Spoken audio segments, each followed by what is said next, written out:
I like your background. Mine or Dad's? Senior. Yeah, that's an AR that I built from a couple years ago. Got his book posterized. Yeah, that's the first book. That's the one I'm on. There you go. How far did you make it? I'm on 17. Page 17 or chapter? Yeah, page 17. You can only read so much during taking a crap. I was like, yeah, I'll be able to get through this in like 2-3 days. It's like, that's as far as I got in like 3 days. It's like writing. You have to discipline yourself to at least a page. But no, this is a good read. I've enjoyed it so far. I wish I could have got through the entire book, but we're not gonna give the book away. We're just gonna talk high level details. Yeah, we're talking about stuff I want to talk about anyway. So let's get into it. Okay, let's do this. All right, lead heads. We are back with another episode of the Talking Lead podcast, coming at you in the new month of what is this? May. January, February, March, April, May. It is May 1st today. It's the 2nd actually. So we're 2 days into it as we're recording this. So reference to our content that we're talking about, anything current event wise, you can put a date to it. But we're going to have a very great show today, very interesting show. I've been looking forward to this show. And if you're clicking stuff with your gun, stop it, Pierce. It picks up all background noises, so fidgeting noises. Today, Leadheads, we're going to be talking about William Johnstone Taylor is our special guest today, and he is an author, and he's written a series of books, fiction books, with the key figure of Jake Strom, and it focuses in on human trafficking. And we're going to find out some background about Mr. Taylor, and Mr. Taylor's son, Pierce Taylor. You guys have probably heard me mention his name several times on the show. He is a leadhead. He's a listener, a supporter of the show. And he came to me and let me know that his dad was doing this, and I was very interested. And Mr. Taylor was kind enough to send me his books, and I really appreciate it because I'm hooked. I got to tell you, I am really hooked on the first book here, and he's got 2 more in the series as well, and I've got those here. And we're going to talk about that. We're going to find out more about Mr. Taylor, and we're going to talk about the books. But before we do that, we got to do a little business with our sponsors and thank Kel-Tec Weapons, sponsors of the Talking Lead podcast. If you guys get an opportunity, you're looking for some good gifts or just some good EDC kit and gear, you can go to their pro shop at keltecweapons.com. Use the code LEADHEAD, and you're going to get 15% off anything in their pro shop. No firearms. Firearms are not included in that, and they don't sell firearms. And somebody upset because they don't get a discount on firearms? Is it? I hear in the background there. But anything else, they've got cool flashlights. You got all kinds of different colors in these, and they've got another version of this that doesn't have the little trigger button down at the bottom. But they've got those. They've got their hats and shirts and the accessories. If you've got a KSG, you got a Sub 2000. They've got cases and slings and all kinds of cool accessories that are in that pro shop too that you can use that discount code on. KelTecWeapons.com. Did you see the post I did with the PLR? Yeah, that's pretty sweet. You know, the Jake Strom's home base and these books is about 20 minutes from Kel-Tec's location. Well, we're going to talk about that. Yeah. I caught that. So, yeah, we're going to talk about that also. But I have done some modifications to my PLR 16 Midwest Industries, which we had Troy from Midwest Industries on the last episode, and we talked about, what did we talk about? Oh, we were doing lever guns. We were talking about lever guns. Lever guns. Mm-hmm. Which I went to an auction. I went to an auction this last couple of days, and they had like, I don't know, I would say 10 Marlins, Winchesters, Henrys, lever action guns that were on the auction block, and people were just paying ridiculous prices, and that's something I want to talk about when we get to our jackwagon train. So remind me to bring that for up. sure. But yeah, so price PLR, gougers. I've got my Stealth Project suppressor. Y'all have seen me make posts on social medias about my new Stealth Project suppressor.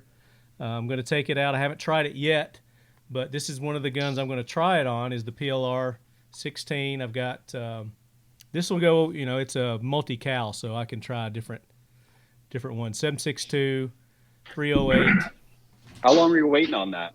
So that took me about a year to get that out of jail. So I visited it a couple of times. I got conjugal visits. Yeah, I have a Dead Air Sandman S that I put the Form 4 in for November without realizing that 1 month later they'd be opening up E-forms. Yeah. Well, so I'll be waiting a year when if I had waited a month, it could have been 90 days. Yeah, so it's supposed to be like 3 months now is as long as it's supposed to take, which I don't understand how, like you said, if I'd have waited a month, what's the difference? Mm-hmm. I might have a jack wagon in that regard too. Yeah, I think we'd probably find a couple in that. So go check out Kel-Tec, and we still got that episode with Chad that we're going to be doing, talking about their new 9mm, the P15, and I still hadn't got it yet, so I got no input on it yet. Mission First Tactical, go use the code LEADHEAD at Mission First Tactical, and you can get 20% off anything at Mission First Tactical. They've got their cool 30-round magazines, AR magazines, where you can get custom graphics. We could get your cover your book put on there, Bill. There you go. Yeah, that's neat. Yeah. So we can do that. I got one there. This is one I'm not supposed to show, so y'all didn't see that. That's a test. So you can get all kinds of cool things put on your 30 round, and they've got AR-10 magazines now, so you can get your 308 mags there, and then of course the awesome dump trays. I think I got one handy here. The cool dump trays. I use them for armorer's trays. This is an older model. The ones they have now are a lot thicker than these.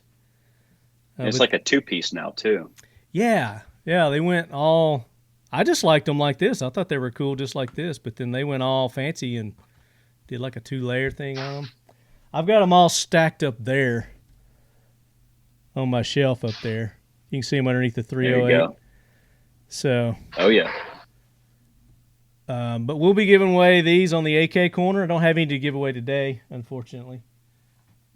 But I think we gave enough away last episode.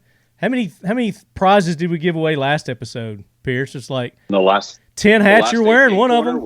You're wearing one of Yeah. yours right there. There's a third pin hat right there. Third pin hat. But at least 10 things. Yeah, there's more than that. We gave away SEAL 1. We gave away Mission First Tactical. We gave away 5 hats, 5 safety, AK safety things from Dissident Arms. Right. And there was something else we gave away. I can't remember what it was. But yeah. Did you get a chance to play with those safeties at Kalash Bash? I probably did. I don't remember it. So I'll have to, if I get to go this year, then I'll definitely try them out. Did you get one of the safeties? They're really cool. No, you got the hat. No, I got the hat. No, but I played with the safety at Kalash Bash. You basically flex your hand and it engages it. It's a really cool feature. Yeah. So we'll get more coverage of that once Kalash Bash gets here later on in the year. And then that brought up something else you were talking about. I wanted to bring up is the giveaway. We're giving away that optic from Primary Arms. Primary Arms. And do you remember what all the specs were on that optic? Not off the top of my head. It's the G2X. I can't remember. Let me see if I can find it here. It's got such a long description of what it is. I just say it's like a $300 and almost a $400 optic that we're giving away. Right. And the last episode and the episode before that, I gave you clues on what you needed to do to get registered to do that. And surprisingly, there's only like 10 people that have done it. I'd like to see a little more participation. Pierce gets sick of his optics before I get new ones. You get the hand-me-downs? Yeah, for sure. He built me a rifle. In fact, I think it's someplace around here. He built me a AR that's absolutely incredible with Marine Corps, acid-etched Marine Corps emblems in it. Oh, nice. Is that the one behind you? Yep. Hey, there it is. Hey. I told you it was around. It was around here someplace. Speak of the devil, there it is. That is a nice one. And you built that, Pierce? Yeah, I built it. Actually, I lived in Orlando for a while and had a buddy who was tight with the guys down at Spikes, and so I actually went and was able to pick at their blim piles and got a blim barrel, blim upper receiver, checked it all out. Could not tell. Couldn't even see where the supposed blim was, but yeah, they went crazy and put the EGA on it and marked it all up USMC for Dad. Very nice. Yeah, it looks really, really, really nice. I like it. Is that a pistol? No, it's a full rifle. That's a full rifle? Okay. Very cool. We'll take that thing out and shoot it. Bring it up to Nashville when you guys come to Royal Range, and we'll run it. It'll be a good time. Definitely. So we're talking about doing another AK course at Royal Range. I was talking with Art the other day, and there's interest there. And I've talked with our good buddy Jared. I was going to call him Jason. It's Jared. Jared Seagraves, who is now with Haley Strategic. I think he's interested, and then possibly even we might have tactical response there. We might get James Yeager and do some training on an AK course. So I want to see the level of interest from you leadheads. So if that's something that you're interested in, I don't have dates or anything yet. So if we do it, we're looking at maybe later this year or maybe the first part of next year, sometime like after SHOT Show or something. But if that's something that you're interested in, I'm just trying to get a pulse right now. Email me, talkingled@gmail.com. Let me know if that's something that you'd be interested in, and then I will definitely put effort into it to try to put something together like we did the last one, which was a really good course, and I really enjoyed it. I got a lot out of it, too. I know the people that attended did, too. I think we had somewhere around, I don't know, like 20 or 30 people that showed up for that. I'm still kicking myself for not going. Oh, you should have, man. It was a really good one. We had Brian Keeney there, and he did a little side class. We did it like in groups. So one group was out on the range shooting, then we had one group in, and we were doing armorers, like an armorer's course for AKs. And he was giving tips and tricks on cleaning and disassembling and reassembling and tools and all kinds of stuff. So it was a really, really fun course. And then we had some giveaways and things that we were doing. And if I put this one on, we're going to actually get vendors there too. I'm going to have vendors, so we'll have probably lots of giveaways. Awesome. For this one, for the people who attend to do the class. But I think we're going to open it up to the public, so people who don't take the course can still come, hang out, mess around with the vendors, shoot their guns on the range. But of course, the funnest part's going to be, taking the course if we put that on. So, talkingled@gmail.com. Make it an event. Yeah, let me know if you're interested in us putting on another AK Concepts course here in Nashville. So, I wanted to get that out there before we get started. And then, of course, SEAL 1. You guys go check out SEAL 1. And that's the first thing that I did with this 30-30 Winchester. This is a 1964. It's not the pre-64s, which that's the seems to be the ones that everybody's after. These are just as good and solid.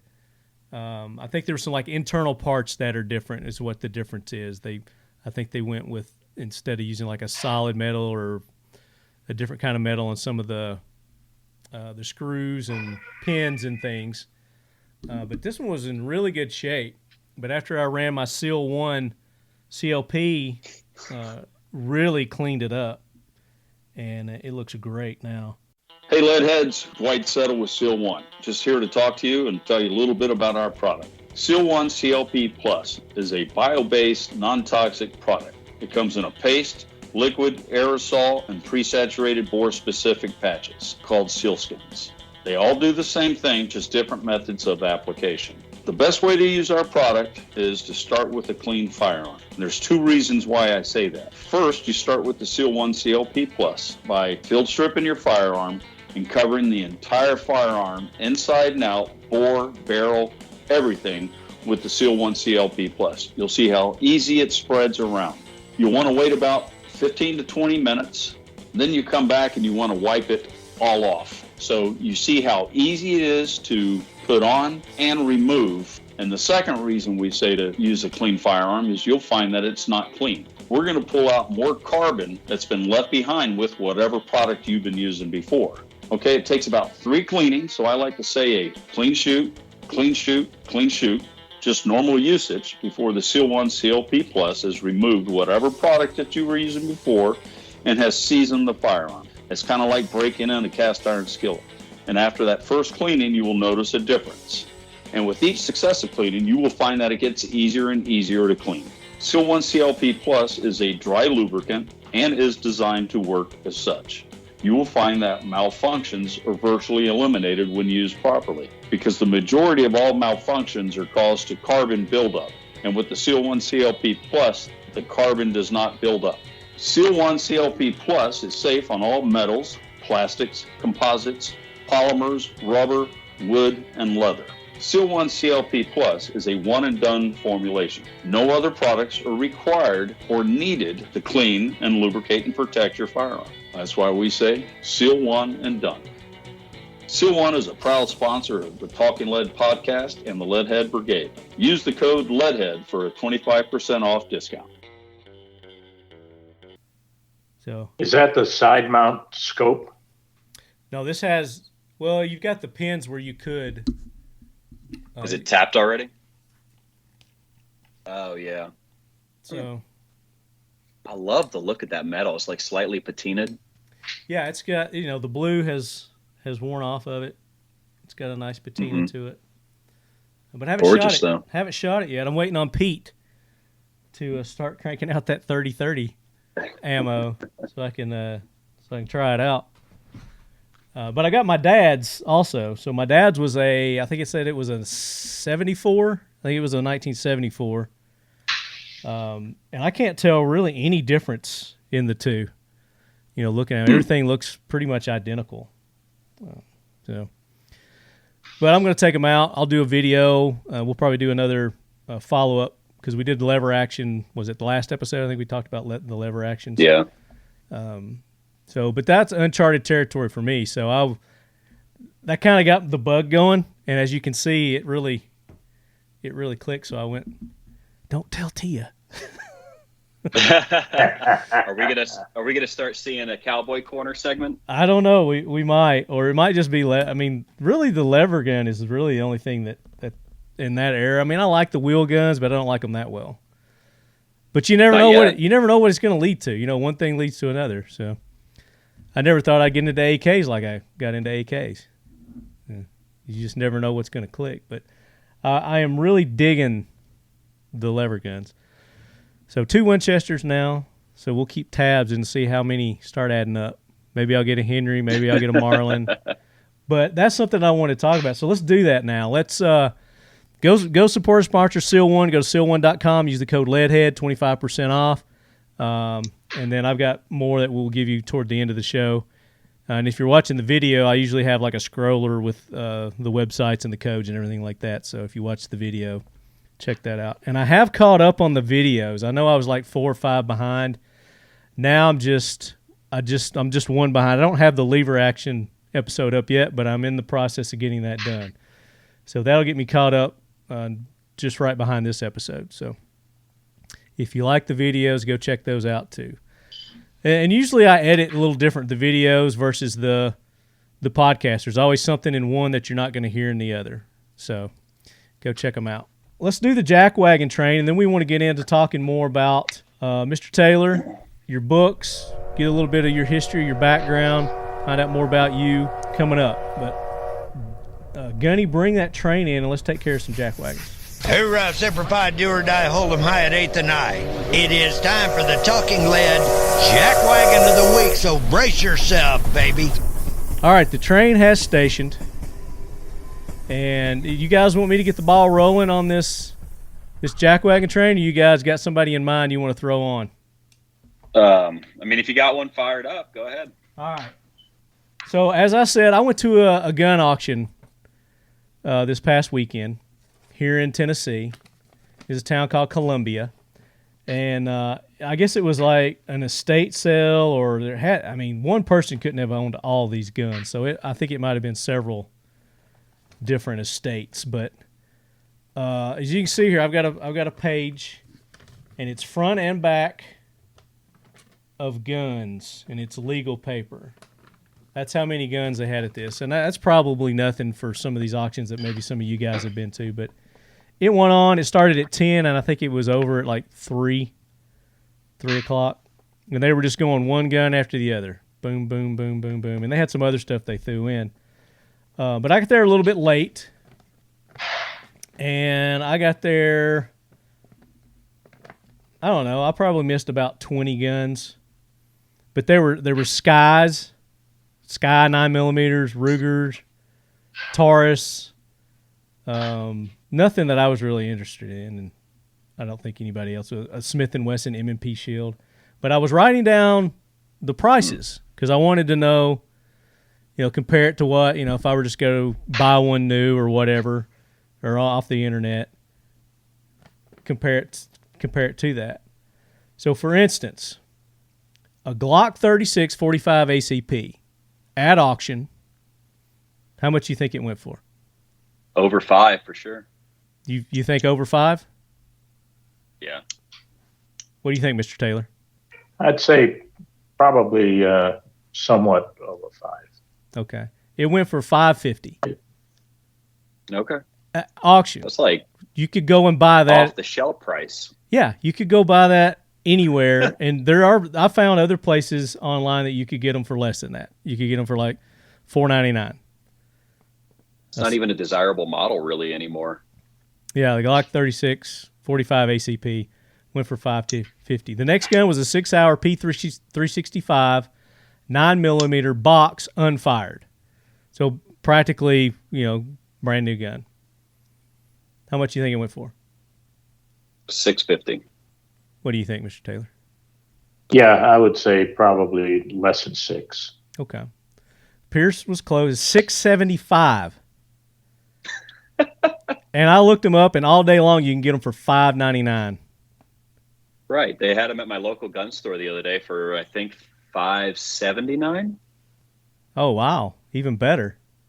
So, yeah, $5.99 or less, you could go pick one of these. $675 somebody paid for it at auction.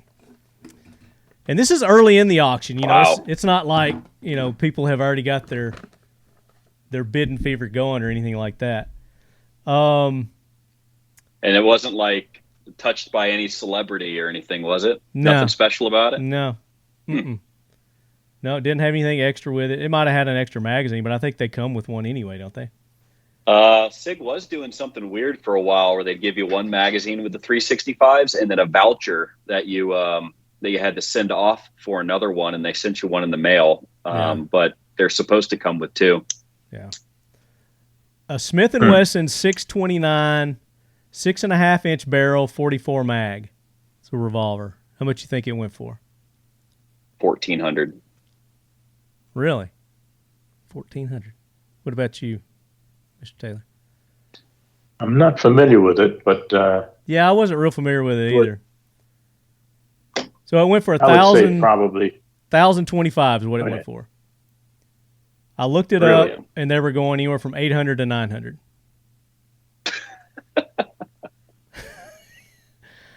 Another one. I didn't look this one up. Let's see. Here's one somebody might have got a good deal on. A Remington 1911 R1, which I used to have one of those. And I think I paid like $500 and something when I got mine brand new. Maybe $600. I don't even think I paid that much. But I understand prices have gone up a little bit. So what do you think a Remington 1911 R1 45 caliber went for? Probably right around $1,000. Think so? Yes, I was going to say, yeah. $725. And I looked them up, and they were going for $799. So they actually got a little deal there, I would think. Okay. But so then let's get into some of these. So they had a Norinco was up on the auction block. SKS, Norinco SKS. How much do you think it went for? An SKS now. Yeah. Which those were going for what? $300 before the pandemic? $400, yeah, before all this. I'd say probably $900. You want to give a guess, Mr. Taylor? Yeah, I'd say probably $750. Bam, you nailed it. Sold for $750, and then I was finding them for $650, around $650 or less. I saw some that were fairly. They might not have been in as good condition as this one. This one was in fairly good condition. It had the bayonet. Okay. But I'd been seeing them. I don't think you can find Mosins for under like $499 right now. No, those are hot. Mosins are hot. They had an International Harvester M1, and they had a Springfield M1 Garand. How much do you think the International Harvester M1 762, and it came with a hard case? It wasn't like an original hard case or anything. It just had like an aftermarket hard case with it. $2,400. 2000. 1950. 1,950. How much do you think the Springfield went for? It's a 30-06. I have no idea. I think probably about three. About 3,000? Yeah. Yeah, it went for 1,900. That'd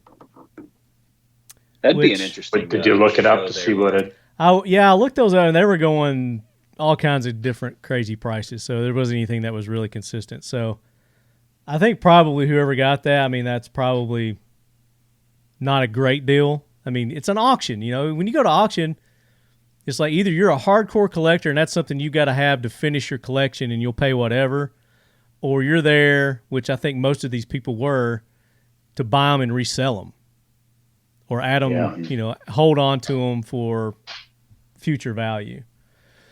Yeah.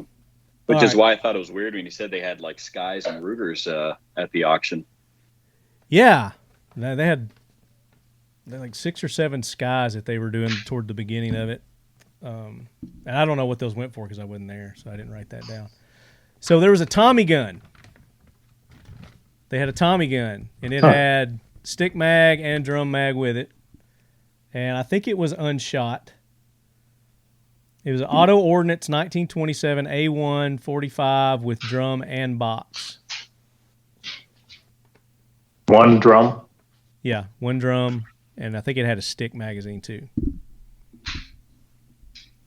Is that like the historical version, or one of the more recent kind of? I don't know if it's considered a clone, but they do have kind of modern manufactured ones. Yeah, I don't think it was an original. It says 1927 right here, but I think that's just like what it was modeled after. Maybe a model? I'm not sure. Al Capone signed it. Yeah.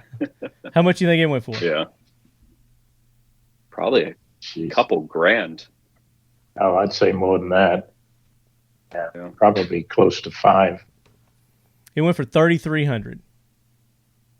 Which I looked those up, and some of the places I saw you could buy 2 for that price. Yeah. Wow. Yeah. Have a selector, do you know? Like a full auto? No, it wasn't full auto. No, it would be 33,000 or more if it was full. Or more, yeah. If it was a full auto, yeah, definitely. So those transferable machine guns are crazy expensive. And so the point I'm getting to, and some of those lever actions were going for, like there was 2 Winchester Model 94 30-30s. What do you think that went? What do you think those went for? And I'm not going to tell you what I paid. I don't know. For do mine. you want to disclose what you paid? I'm not going to tell you what I paid for mine, but I'll tell you what one of them went for, and I didn't pay that for mine. Went for $950. There was a Marlin 336 3030. It went for $725. One of those in a safe. I got one of those bought it from a buddy a couple years ago for $200. Right? That's what I thought. You get lever actions for $200-300, but yeah, when we did that I got episode, mine from J.C. Penney for like $60. Oh my God! Back in the 70s. Do you still have it? Yeah, really. They made a big mistake. Do you still have it? I bought 10 of them. I'll give you $100. No, it's probably sitting right there behind Pierce someplace. I love it. I love going out plinking with it. It's got a scope on it, and with the Marlin, you can mount it on the top. Mm-hmm. You have to worry about a slide. Yeah, I did a little research, and I saw where this guy has made a non-drill Picatinny reel that you can add to the top, and like clamps on, right? So you remove the dovetail, and he's got a little piece that goes in there that I guess secures it, and then he's got a little screw that you go down and secure it in there, and then there's a front like screw clamp toward the front of it, and then the thing that goes on the side is like a clamp. You tighten it down, mm-hmm. And it goes just right in this area is where it clamps down. So it doesn't impede with the top ejection or anything. But it goes from here to right about here. So it would be hard to mount like a scope, but you could put, a red dot or a light or something like that on there. But I thought that was kind of cool because that's something I don't want to do is get into drilling into my rifles. And I really wish... especially not one from the 60s there. Yeah, I really wish Steve at Mad Pig did Winchesters because I would love to send him my dad's and have my dad's modernized. Well, if we get the lead heads to bug him enough, maybe it will. Well, we'll see. I mean, he's got enough business, I guess, with the Marlins and Henrys that he's doing that. And I don't know if I forgot to ask Troy if because Midwest Industries makes the handguards, mm-hmm. the interlock handguards for them, and I didn't. I can't remember if he said that they fit on Winchesters or not. I think you did ask, and I don't think they do, because I know the model of Marlin that I have is not the model that those rails fit on. Okay. I can't remember off the top of my head the model numbers, but I remember there are in the 30-30 that I had there's two. One did not, and I ended up with the one that did not. There was a Henry Big Boy 30-30 lever that went for $900, and there's a Marlin 336A 30-30 with a scope went for $900. I mean, I guess I can see it because it came with a scope, but it wasn't like a high dollar scope. I don't think. Was it like a whitetail from Walmart? It was probably on there. It looked like one that how they sell them. PVC from Home Depot. You know how they sell them as packages, rifles with the scopes, kind of, and it's usually a cheaper like Nikon or something. I mean, I don't know. Mm-hmm. I don't know what scope was on it, but $900 for that. And then another one that I was interested in, there was an Inland M1 carbine, 30 caliber carbine. How much do you think it went for? It's Inland. Probably around the same as that American Harvester. What do you think? I'm not that familiar with it, so it went for $1,400. Okay. And it was in really great shape too. It was in really, really good shape. I was expecting it to go for more than what I wanted to pay. Same thing with the Garands, but you never know. Mm-hmm. So I was there hoping that something that somebody wasn't looking for or interested in, but they just happened to be. Same thing with the lever guns too. There was people there that knew and wanted those, but that was the one when mine came up. It wasn't on the original list, so I thought they were done. And then I was going through the list, and it was toward the end of the auction that I was like, oh, shoot, there's another one. And a lot of people had left by then. So I got lucky. Yeah. Those guys that were interested in them earlier had left, and so I got a really good deal on mine. But yeah, Marvel's taught us not to leave before the credits are over. Exactly. They conditioned us well.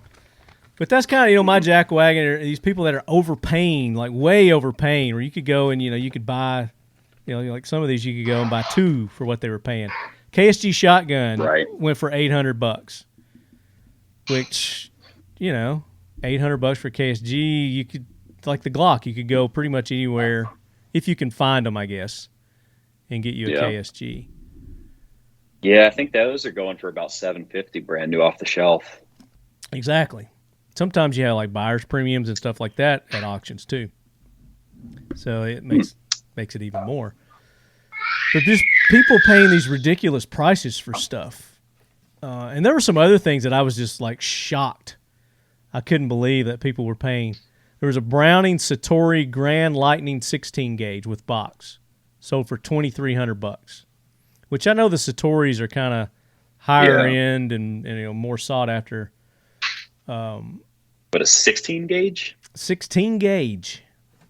Yeah. Which, I think that's probably kind of rare. Maybe. Where was something else that was... They had like starter guns, like cap guns, starter guns. People were paying $90 for them. It's like you can go online and get them for $30. People were paying $90 for them. Oh, there was these 2... Now, is this the... No, go ahead. Was this the kind of auction you go to and they don't run the background checks? And maybe that's why people are paying the premium. No, you had to. That's what I was going to say. No, there was a gun. It was on site at a gun store, so you had to go get the background check before you could leave with your gun. So no, everything was above board, legit. The ammo that they sold had tax stamps. So I know it was a very, very well run auction. They had 2 Walther PPKS 4.5 millimeter BB guns. BB guns. Yeah. And they sold them as a pair, and somebody paid $190 for both of them. I looked them up online. You get them for $30. so people just came to spend. Jackwagons. Keep people like me from being able to buy cool guns, and they're going and paying these ridiculous prices at auctions for them. You ever wanted to go to that Rock Island auction? Just kind of like I want to go to the Barrett auto auction. I know there's nothing that I'm going to be able to afford or own, but I would just like to go and see it. Yeah, definitely. Yeah, same. Just to see all the history that's there.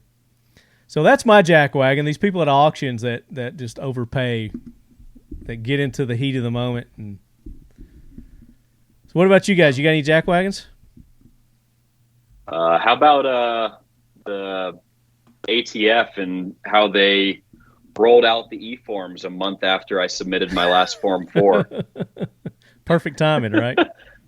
Yeah, I heard somebody was telling me that if you were to withdraw your Form 4 and try to resubmit it as an e-form, they would arbitrarily add 1 year to your wait.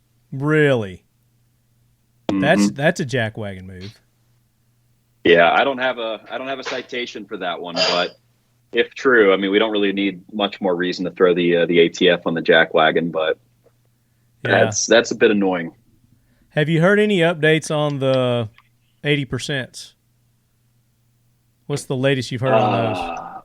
Well, they were going crazy on that for 3 days, and then our news cycle changed, and I haven't heard anything about it since. I think the open comment period is open right now, so I think you can go ahead and send your comments into the ATF or the National Register, and write your senators and your congressmen to oppose that 80% ban, but it got quieted up real quick. Yeah, I hadn't heard much about it either. I think that's probably why they quieted it, because they don't want people going and doing their comments. Mm-hmm. Yeah, I haven't heard anything about the pistol brace either, because they were gung-ho on that for a hot minute, and then everything went quiet. Yeah. So yeah, ATF always a good candidate for the jackwagon train. They have a permanent seat. I always like going to the gun shows and picking out the ATF agents that are wandering around looking over your shoulder. Yeah. They normally have probably as many as 10 agents working gun shows. Oh, there was probably one at this auction. Tag numbers down. Oh yeah, I've heard about that. Somebody said they have a booth at SHOT Show. ATF? They might. Yeah, they actually had like a table set up. That's brave. I mean, it's good PR, I guess. You got somebody brave enough to go there and take the brunt of their disgust. So I've got another one. Elon, you heard all the news about Elon Musk buying Twitter. And supposedly, I mean, I don't know. I've heard rumors he's supposed to like unban people and, do this, that, and the other. There's this one guy, Mike Lindell. Are you familiar with Mike Lindell, My Pillow guy? The My Pillow. Mm-hmm. Yeah, which, I mean, he looks like a jackwagon to me anyway. He looks like he'd be a real douchebag, but, I mean, he may be a great guy. I don't know. I don't know the guy or anything like that. He's kind of an oddball. He seems like it. Yeah, and I think he was... The cross, the crucifix that he wears keeps getting bigger and bigger as he gets more and more products to sell. Yeah, his My Pillow, My Slippers. Pretty soon he'll have it over his shoulder and he'll be limping down the road someplace in Palestine. I think he was like, back in the day, I mean, I think he was a felon. I think he got like busted for drugs or something. I don't know. Anyway, he's a born again Christian, whatever, multi-millionaire. But anyway, he tried to get back on Twitter. And I guess he heard, Elon was taking over. So I guess he figured that, he was cool to come back on. And he started another account. And then, like, within a day or two after him getting it up, they banned him again. I heard he only lasted a couple of hours. Maybe it was just a couple of hours. Yeah. It says the account was quickly banned for violating Twitter's ban evasion policy. So apparently All Elon... 2 pages of it. Elon Musk waited a little bit longer. Yeah, apparently Elon Musk or whatever you say his name is not gone into effect yet. No, well, I mean, he announced or he made the offer and the board accepted the offer. And I'm sure it'll be months until all the paperwork and all the final takeovers are negotiated. Like a purchase of a company doesn't happen overnight. Yeah. And then all the policy changes and all that take even longer. Yeah, to go through. I heard he was going to fire the attorney, who that attorney supposedly is making $17 million a year. Oh my God! I'm jealous. $17 million. Was she at that auction you were at? She was the one driving the prices up. Yeah, probably. $600 for a Sky. Yeah. You get the starter pistols. Yeah, the BB guns. She's probably the one who paid the $190 for the 2 BB guns. The Walther PPS. So Alec Baldwin, I told you guys I was going to keep you updated on Alec Baldwin, what's going on with him. I wasn't going to let this slip through the cracks. Apparently they have released the police body cam footage and interviews and whatnot that they were doing with him. Haven't really heard much more about that, but they said there was video showing him that he did pull the trigger.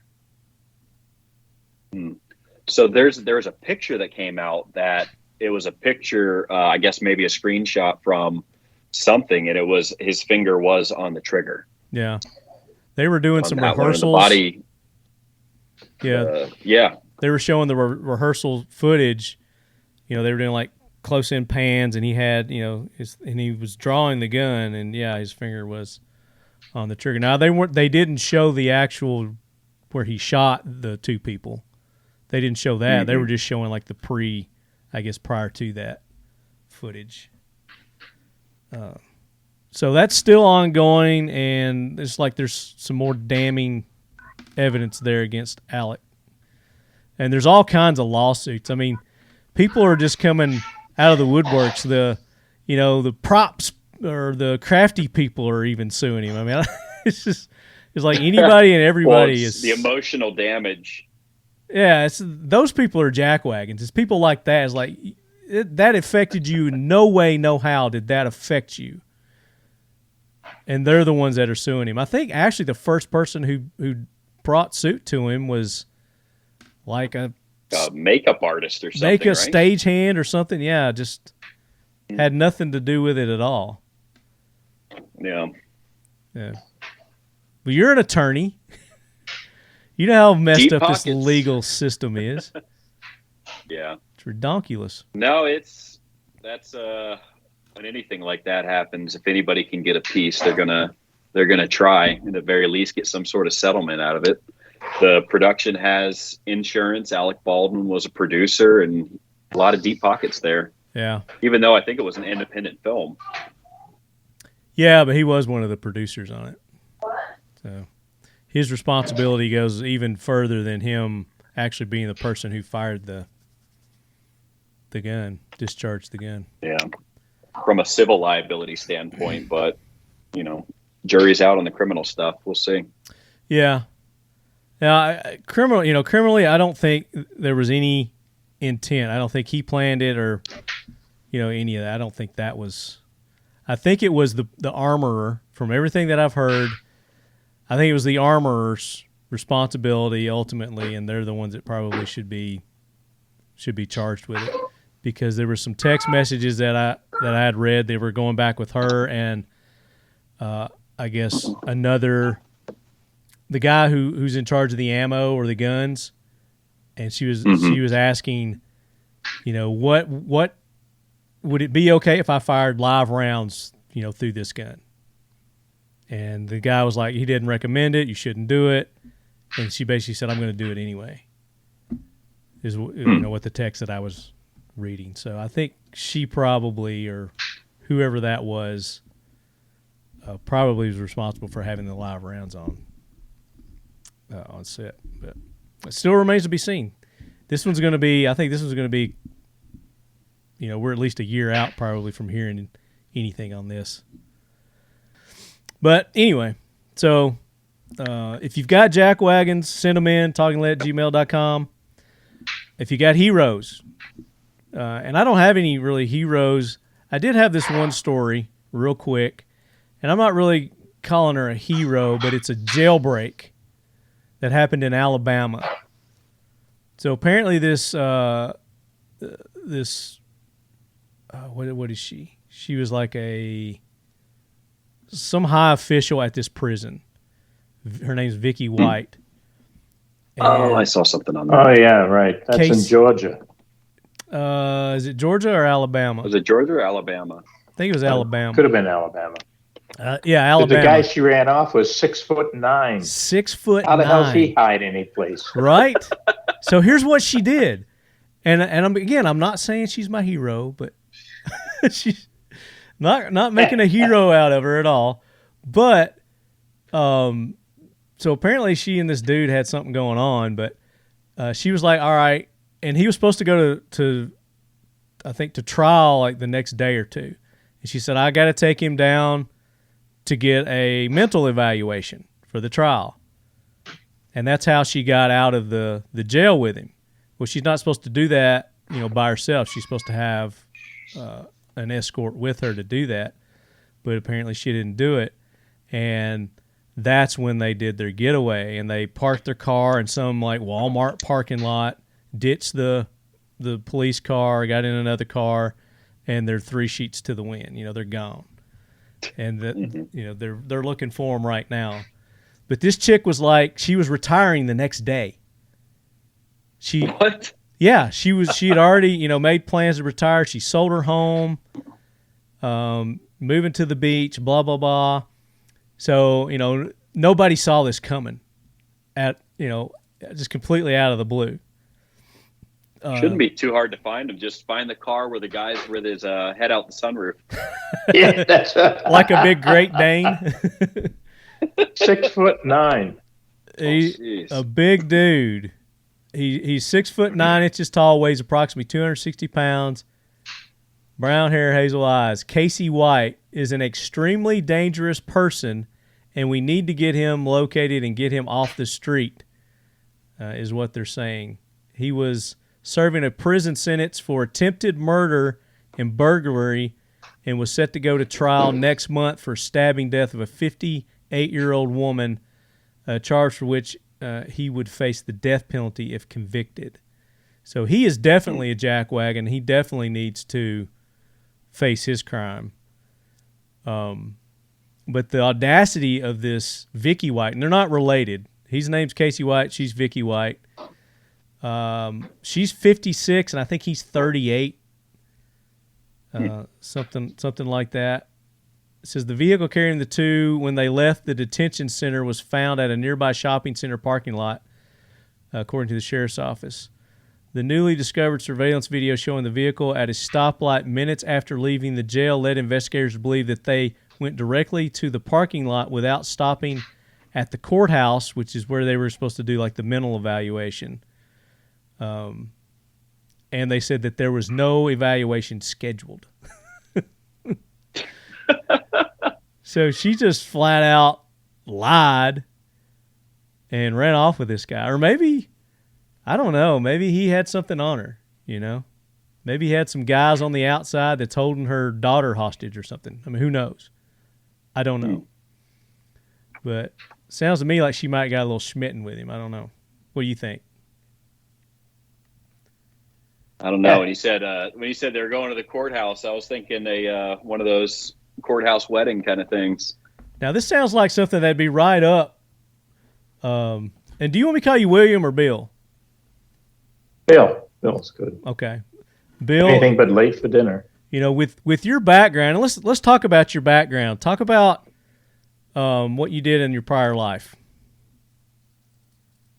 This would be a good segue in. I was you want a quick run or the one with all the jokes in it? As detailed as you can get with us. Tell us so our listeners get pretty detailed as a kid.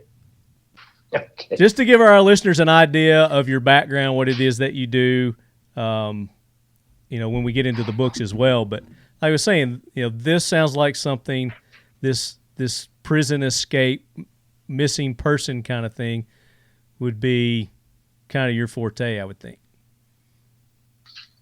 Yeah, I've seen a few. Finding people. It's always a possibility, you know.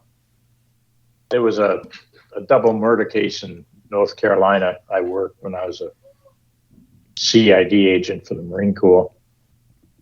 And I thought for sure I arrested the guy that had killed. There's a Corinne Laverne murder, George Welts or whatever friends. And this guy, there was just no doubt. I mean, it would take me an hour to give you the background on it, but there was no doubt in my mind that this guy was the killer, to the point where I almost shot him, but I had lost my pistol. They had come out of my belt as I was chasing him across the field. So I nailed him with my handcuffs, brought him in. This guy was guilty, no doubt about it. Went home, went to bed, felt good about myself. About a month later, the guy comes walking into my office, the CID office at Mainside, Camp Lejeune, North Carolina, and wants to talk to me. It was late at night. I was about done in, and I did everything I could to discourage him to leave. Come back some other time when I wasn't on duty. Make a long story short, about a week later, a guy came in and started talking about his bunkmate had told him that he had killed some people out in Jacksonville, North Carolina. Showed him a bloody knife. In the prison? So we went down. No, this is in the barracks at Camp Lejeune. Oh, damn. As I said, I could go on forever about it, but we went down and shook him out of the sack. And as soon as I put the light in his face, I realized it was the guy that wanted to see me the week before. Same guy. We opened up his wall locker. He had bloody clothes, the knife, and we brought him in. It was the guy that we had in jail at the brig. Was there's just no doubt in my mind. That taught me right then and there, even though I'd been in the business a little bit, that taught me to don't be so sure. Look a little deeper. Mm-hmm. And that's, as I say, Corinne Laverne, George Welts, this story came out in True Crime Magazine about it and all. It was very interesting. So you're a Marine. Talk about I am. Talk about that. What age were you when you went in? Let me just start a little bit further back. Yeah. I was born into a family. My mother was a store detective for A&P food stores. A&P was a line of food stores for many, many years. And my father he'd come out of the Navy of the Second World War, and he went to work for Army intelligence at the Navy base in Boston. Go figure. And so I used to go out with my mother to A&P's food stores while she was working, and I would take and do distractions. I'd knock a pile of cans down or something. She would stand back and watch the cash registers. And as soon as I made the noise, people all looked the other way. And 2 or 3 of the checkout clerks stuffing their pockets with cash out of the register. It was just really bizarre. My father, if you want to grow up and not get away with anything, have a mother that's a store detective and your father who's Army intelligence, you think you'd grow up and be a priest or something. Turned out I got away with quite a bit. Then in any event, I grew up in south of Boston, moved up to New Hampshire, my family did. And when I was 16, I took off and moved to Florida on my own. Moved in with an aunt and uncle, not by marriage, but aunt and uncle like. Yeah. Friends of my mother's best friend and all that stuff. Yeah. And enrolled in school, Satellite Beach, Florida. Probably the first or the second week I was there in Florida. What year was this? Would have been 62. Okay. That gives us an idea of September of 62. Gives me an idea of what Florida. You guys weren't born yet. Yeah, but gives us an idea historically, what Florida was like then. Not the big tourist destination that it is today. Oh, it was quite. Well, we first moved down there. We moved to Satellite Beach, Patrick Air Force Base, where they had the tech lab, and it's right at Cape Canaveral. We moved from Satellite Beach up to Merritt Island, which is a beautiful, beautiful place to live. I've been there. I like it. And one day I was driving down South Tropical Trail, which, it's like being in a garden wonderland. And I looked out at it, and there's a couple of islands between Merritt Island and Patrick Air Force Base. Mm-hmm. And I saw a guy standing out there in the water. I saw his Jeep was parked in the bushes. I just, for kicks and giggles, I turned around and went back just because it just struck me strange. And the guy was walking back to the Merritt Island from the water. He had on waders. And as he came up, I saw I thought it was a gun mount that he was carrying out. I'm 16 years old. What do I know? Mm-hmm. And he came out and he looked at me and put his stuff away, come over and shook my hand, introduced himself, and then named me. This guy's name was Richard. I named him in my books as V-A-N, Van. That's not his real name. And it turns out that he as we were talking there at the side of the road, that he knew my uncle, the one whom I lived with, right? Satellite Beach. My uncle was in the Air Force, and it turns out he was a card-carrying CIA agent. And this guy, Richard, was basically his partner in the CIA. Yeah.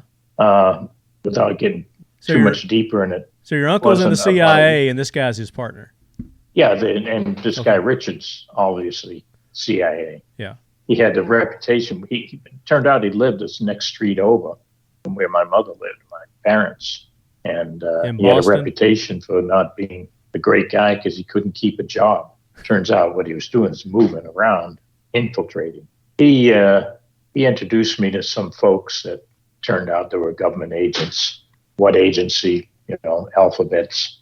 And what I did for them is go in, first I went into bars at Cocoa Beach and in that area, mm-hmm. and got served at 16 years old. And they would pay me like $60 every time that I would get served. And they would go in and bust the club. Right. Bring him down to the police station, shut it down, bring him down to the police station, have him watch a Ohio State Police movie, showing kids getting killed, and then release them the next morning.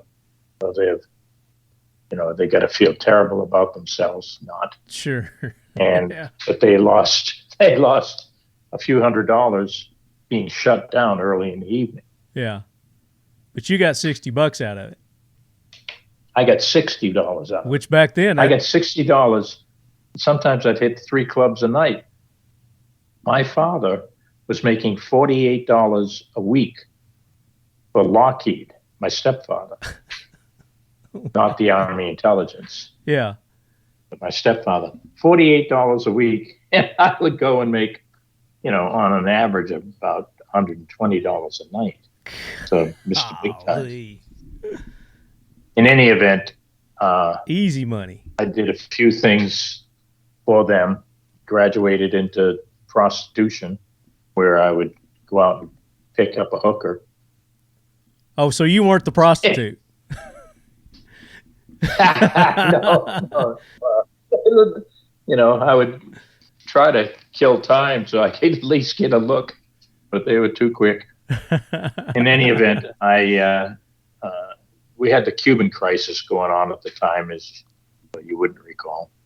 Oh, yeah. They did. I know history. Come on, son. Give me credit. In any event, I decided to join the Marine Corps, which was really a fake out because everybody that I knew, all my friends in the East Coast of Florida, would join in the Air Force or the Navy, and, heading off to, we would just learn the word Vietnam. Mm-hmm. So everybody was impressing their girlfriends by saying, I'm going in the Navy, I'm going in the Army, I'm going in the Air Force. And I'm standing there with a group of guys when I say, I'm going in the Marine Corps. I come from a long line of Marines, not my father. My uncles, all kinds of people that my relatives are in the Marines. Mm-hmm. Second World War, Korean. And everybody's saying, what? You're going to the Marine Corps? Yeah, I'm going down to see the recruiter tomorrow. Now everybody wants to ride with me to Orlando. Well, I go see the Marine Corps recruiter. I had no intention of going in the Marine Corps. I wanted to go in later on. Yeah. But I wanted to get my education and what have you. And I brought 3 or 4 of them with me, parked out behind the Social Security building in Orlando, where the recruiter's office was. Walked in the door, and this Marine gunnery sergeant had a hold of me. My first step hadn't gone down inside the door. He was hungry. Brought me up there into the office there, and he says, I need to give you a test. Do you want to come in the Marine Corps? I'm saying, well, I'm just kind of thinking about it. Kicking tires, right? How many fingers am I holding up? And I said, 3. He said, yeah, it's the best score I've had all day. You're in. I said, well, yeah, no, I'm not going to sign anything. Anyhow, at that point, I was 17 years old. Mm-hmm. Couldn't go in without my parents' signature. Went home, hit the sack. Next morning, sun's just barely up, and my mother's knocking on my bedroom door. So I got up, slid it open. She said, there's somebody here to see you. And I looked behind her, and it's this gunnery sergeant sitting at my kitchen table, drinking my mother's coffee. And would he follow you home? Big smile. Yeah. Well, I had given him my address and all that stuff. Oh, there's your first mistake. Yeah. So she had already signed the papers. She wanted to get rid of He's holding the papers out in front of me. And so I signed them, and, he said all these wonderful things. I was an aviation guarantee. I had flown planes a little bit. Right. With people who I knew that had their own planes. Yeah. And my uncle was a Marine Corps aviator. But this guy's telling you you're definitely going to go in the... Oh, yeah, you're an aviation guarantee. This guy would have promised me a Cadillac if I had asked for it, So, anyhow, a week later, basically I'm on my way to Parris Island. Mm. Were you just like disoriented? You're like, what the hell's going on? Or were you just like, and my head was spinning. It's like, wow. In any event, I had been to Parris Island many times because my uncle lived right outside the main gate, the Marine Corps aviator, colonel. And so I wasn't that much afraid of what was going to go on in there because I had seen it. I figured I can live through anything, especially being raised by my mother. It was not quite as bad as Parris Island at home, but just barely. In any event, I got went to boot camp, went to Nam 3 times, 34 months total. Had some interesting times. Maybe talk about it some other time. But hey, like you say in your book, that's a story for another time. Yeah, I'm going to ask you about that too. Oh yeah, there's like several of those. You're like, well, that's a story for another time. I was like, oh damn it. But I came out of the Marine Corps. There was some terrible things going on. I was CID for Camp Lejeune, North Carolina, base CID. What was your last tour of duty in Nam? What year was that? I came back in August of 1970. Year before I was born. Yeah, August of 70. My son was born. I'd only been over there just a few months, and my number 2 son was born. Yeah, in August of 70.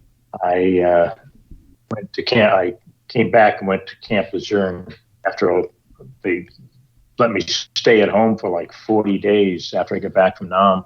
Mm-hmm. Then they transferred me up to Camp Lejeune. We had a brand new baby.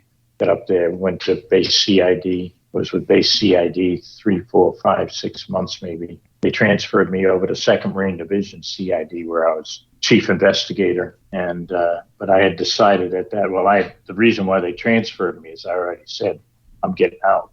Mm-hmm. The situations were, terrible in the Marine Corps, as they were in other services. But there was a lot of killings going on, a lot of murders going on, and a lot of this crazy stuff. So you're talking about internally Yeah, this is happening, not being a Marine going to war, and this is internal killings this is craziness. stuff that was going on.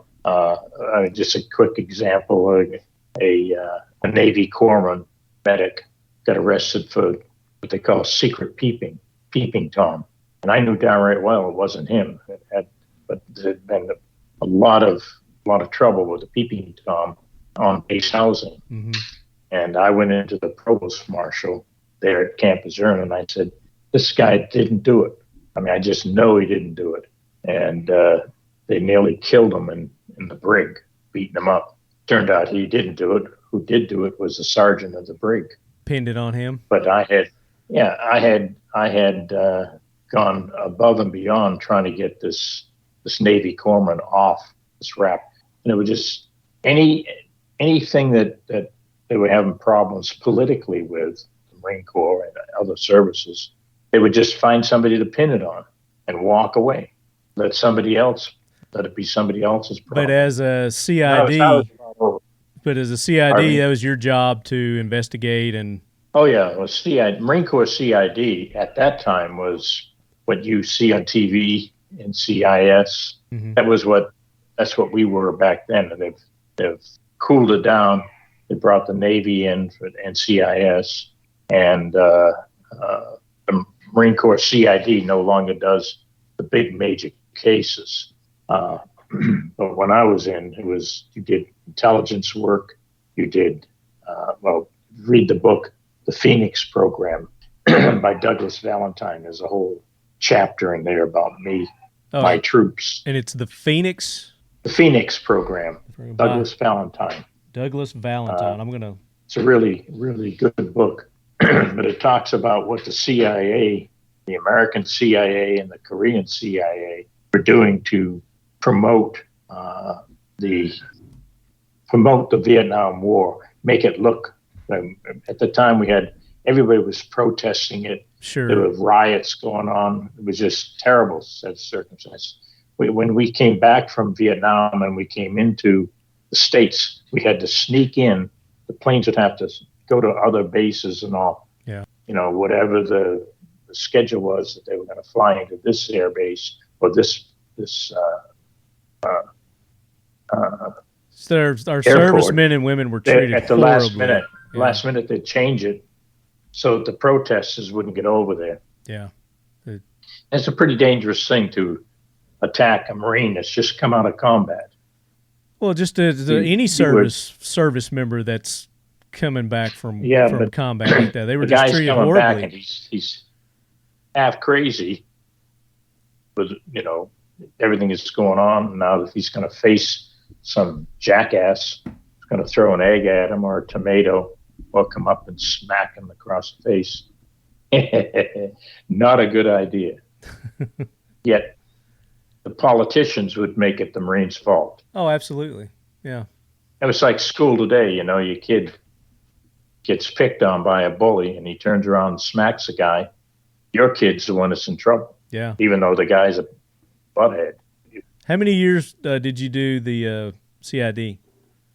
Too many. Too many. Well, I got out. As I say, I got out. I just got really over it. Yeah. And I got. I came out of the Marine Corps, and it's funny. I had a job promised to me, and one of the reasons why I was getting out, not only did I have a wife and a new child, I also had a divorced wife and a son in California. I wasn't making all that much money, but I got promised a job as assistant chief of security for Walt Disney World. Now, this is before they had opened, and this was like, wow, what a job.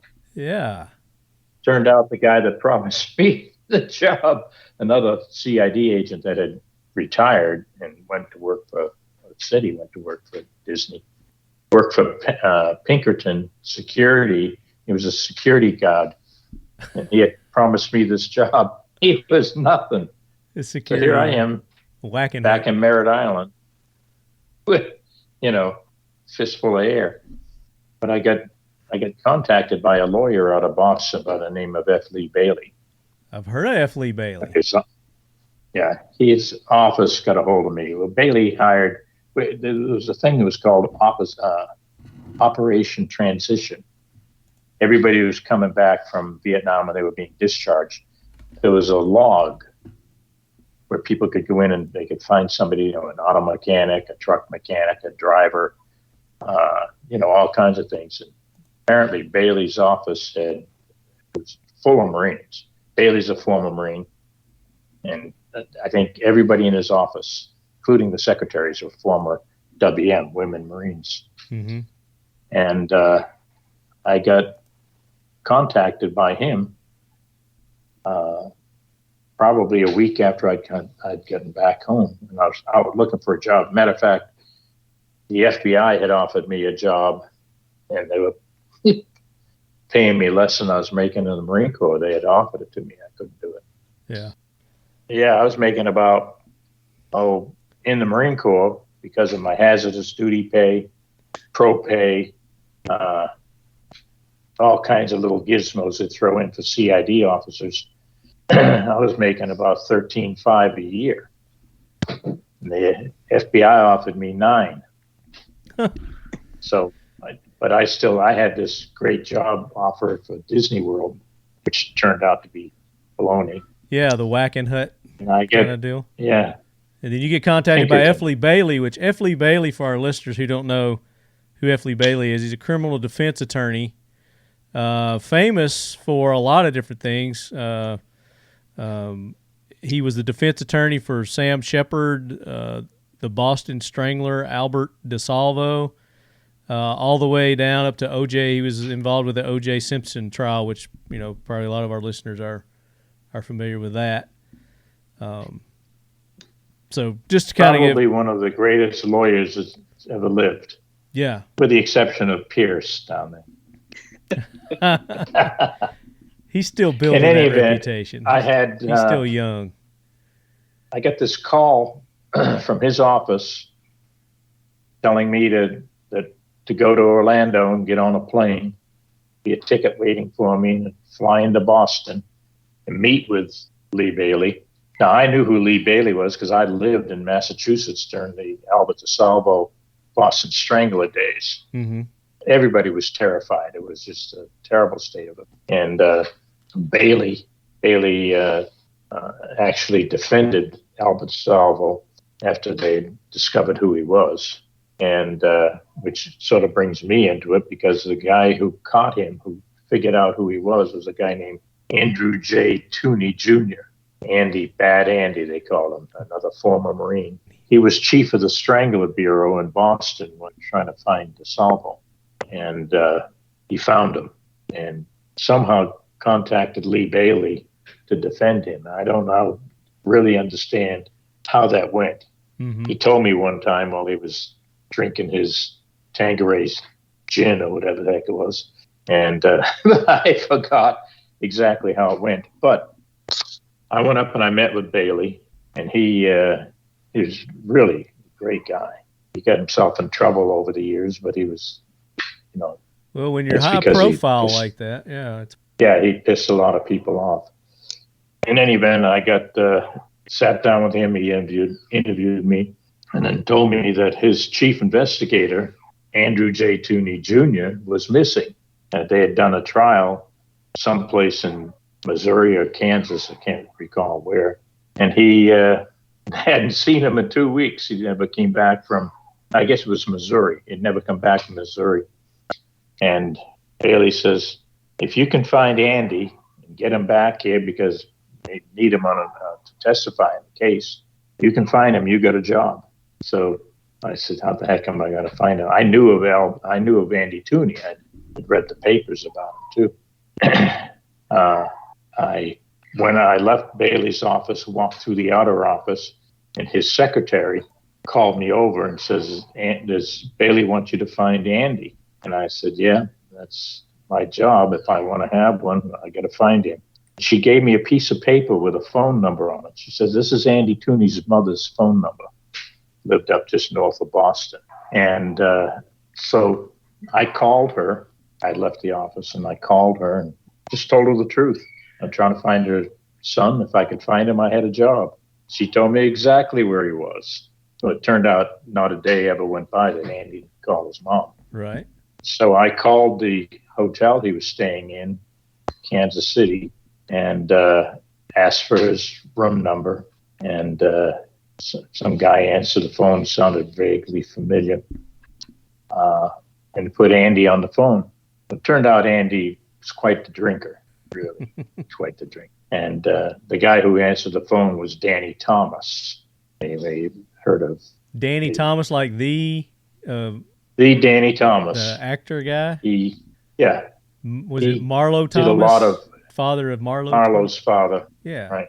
He whenever Bailey was defending some bent nose, he would call in Danny, and Danny would testify that he had known this guy half his life and he was the greatest guy in the world. And it really made a difference with the jury. I mean, they would believe him. Because it's Danny Thomas. I mean, Danny Thomas said, he should have worn a halo. I mean, seriously.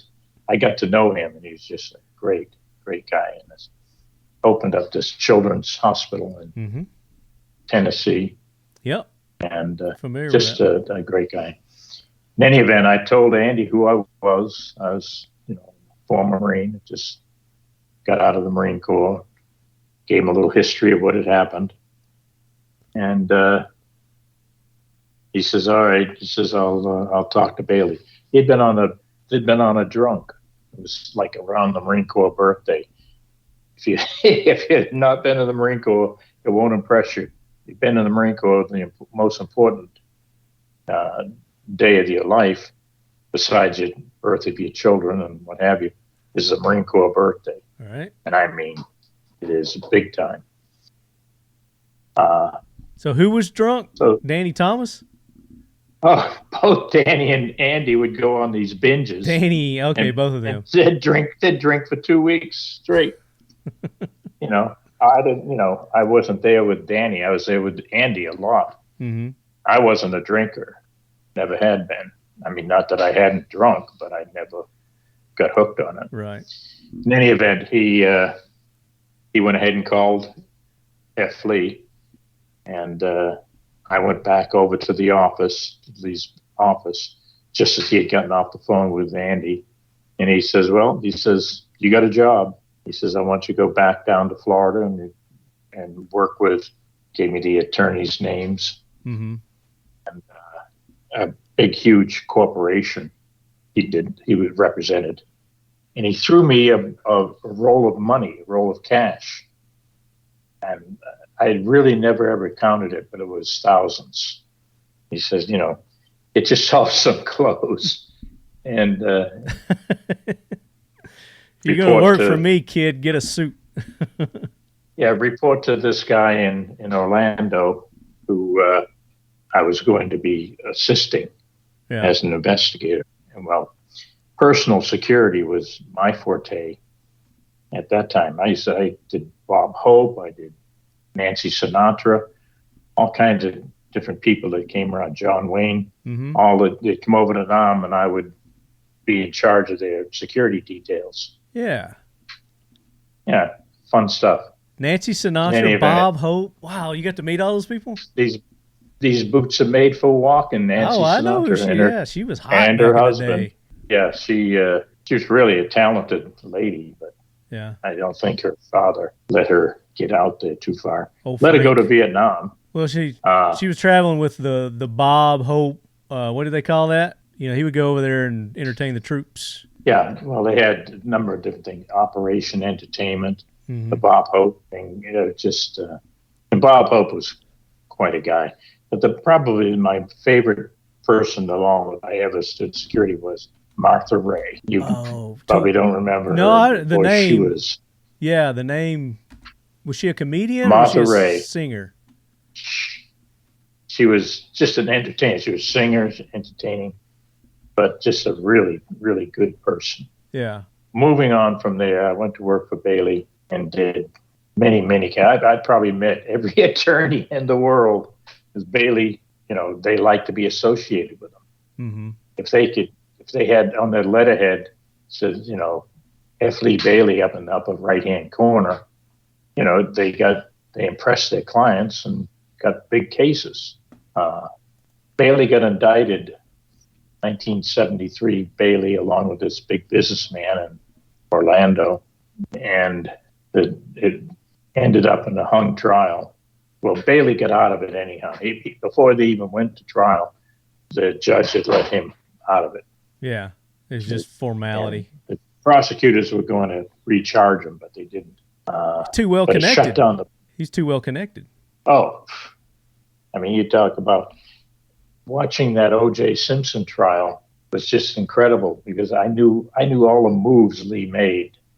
I could tell when he was about ready to nail somebody. Yeah. There was certain little quirks that he would do. In any event, he got O.J. off. Yeah. At least for a while. Well. Yeah. And then he got indicted again in Florida for taking money from a defendant that the judge had ruled was ill-gotten gains. And Lee didn't have any money left to pay back to the court. The court was saying all this money was drug money, so you can't have it. They wanted it back. He didn't have it. And he eventually got defrocked, disbarred for it. He just died not long ago down in West Palm Beach area. But anyhow, I went to work for him. I did that. June 3rd. To the trial. June 3rd last year, he was age 87, died in Atlanta, Georgia. Oh, was he in Atlanta? Huh. Well, that's what it says right Yeah, here. that's right. I knew that. Yeah. I think he was in a hospital. Yeah, he was disbarred in 2001 and 2003 for misconduct, just for what you said there. But he didn't get. They couldn't shut him up.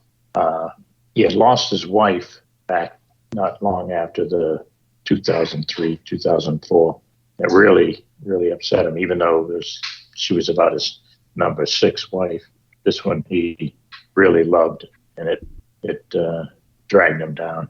So talk about some of the because what you did is I guess you would investigate when he had a case. You would go and you would get the surveillance. Well, he had a ton of people that worked for him, but the person I worked the most closely with was Andy Tooney. Down in Florida. Andrew J. Tooney. And we investigated everything from people ripping off the business, all for this big corporation in Orlando. And I mean, I had a Learjet that flew me around. It was quite the gig. And it was a lot different than Vietnam, I can tell you that. Got to ride in the rear bumper of a Jeep.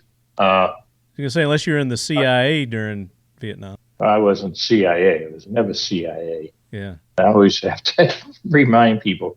I was CID, Criminal Investigation Department. And CIA, if you read the Phoenix program, the book, you're going to find that the CIA weren't very nice over there. Yeah. They were attempting to make the war look like it was like we should be over there fighting and killing these Viet Cong and North Vietnamese regulars, when in fact most of the atrocities were being done by agents of the CIA and Korean CIA, and I caught them. Read the book. I'm going to. I've added that to my. But I've got to get through your books first, and I want to do that before we run out of time. So I kind of wanted you to give just kind of a background so our listeners would get an idea of, what you do, how you relate to these books. So talk about the human trafficking aspect, how you got involved with that. For a number, I guess 20, 25 years, opened up an agency in Florida and then opened one in Connecticut. Had them both going. Had 22 investigators that worked for us. So you're doing private investigations? Yeah, private investigators. So like Magnum PI, you're a private investigator. Yeah, well, just not as tall. In any event, I got... but equally as good looking. Come on now. Yeah, right. He didn't have this blonde, flowing beard. Actually, he I think he does now. He did have that big mustache, though. He always had that signature Boy, mustache. yeah. Big stash. Yeah. I started doing all kinds of cases, and you talk about people suing people for no reason whatsoever. Oh, yeah. I get involved in a few of those. I didn't like it, but like I used to tell my clients, while I'm investigating this, I'm gathering evidence of the entire picture. So, I mean, we didn't do a lot of domestic divorce cases at all, but when we did, normally it was children was involved in it, and we did everything we could to protect the kids. Mm-hmm. But normally, the spouse that's claiming another spouse is cheating Mm-hmm. was normally the one who's doing the claiming who was doing the most cheating. Right. So, but back, I guess in about the middle 80s, we started getting involved with missing children. Matter of fact, we opened up a organization called the Bureau of Missing Children. I didn't stay with it long, but I helped them out. Was that a private organization or a governmental organization? No, it's all private. Okay. We found that the government wasn't doing a great job on it. Now, with 10,000 kids going missing a year, out of the 10,000, probably 50, 60 of them were legitimate kidnappings. The rest of them were parental kidnappings, the non-custodial parent. Sure. You get family-related type stuff, yeah. Right. You got Amber alerts now, and 9 out of 10 times they're looking for the father, they're looking for the mother. Right. And I'm surprised I usually get at least one of those a day on my phone, an Amber alert. Yeah. And those, as I say, are, I mean, when they tell you there's 10,000, 100,000 kids missing a year, a lot of those are parental. But we didn't get involved in many of those, although we did. What we were mainly finding out is that a lot of kids, young women, young men, young babies, infants, were being stolen or kidnapped and turned into money, whether it be for pornography, whether it be for human slavery. Transplants, body parts. Yeah. Think of all right, you're a multi-millionaire, and somebody tells you that you have heart failure, and you're probably not going to live a year, but you're a multi-millionaire. There are organizations around the world, probably every country of the world has them, that you can put a special order in for a particular person that's compatible to you or to your children or to your wife. Mm-hmm. Not legit organizations. All right. Yeah.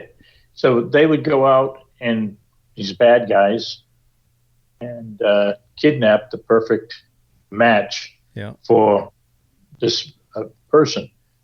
Now, I've heard that there have been as much as $100 million paid for a particular transplant. $100 million for somebody's heart. Good grief. But they have people that are rich that'll just buy another human being, whether it's a child or a man, to travel around with them if they ever have anything go wrong. They need a kidney, they need a liver, they need a heart, they need irises, all kinds of different things. They have them. They literally will travel with this kidnapped person. Yeah. They keep him doped up all the time so he doesn't try to get a she or they.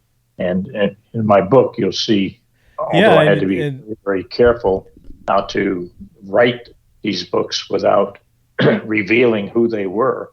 so that they wouldn't, the people who felt they owned them wouldn't go after we rescued them.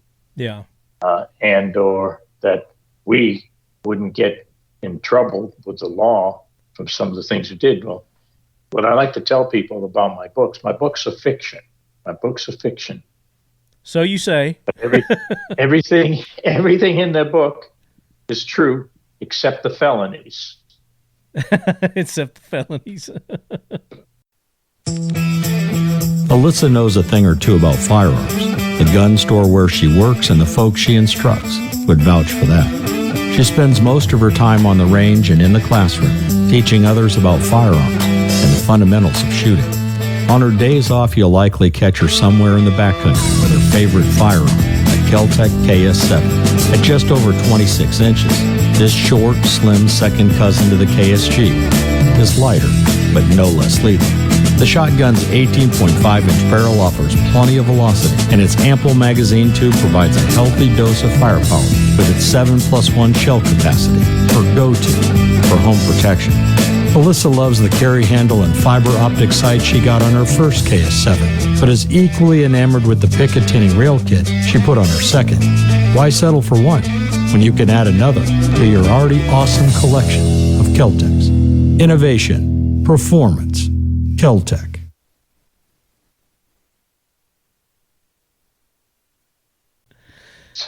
So for our listeners, the first book in his series, the Jake Strom series, is called Stolen Angels.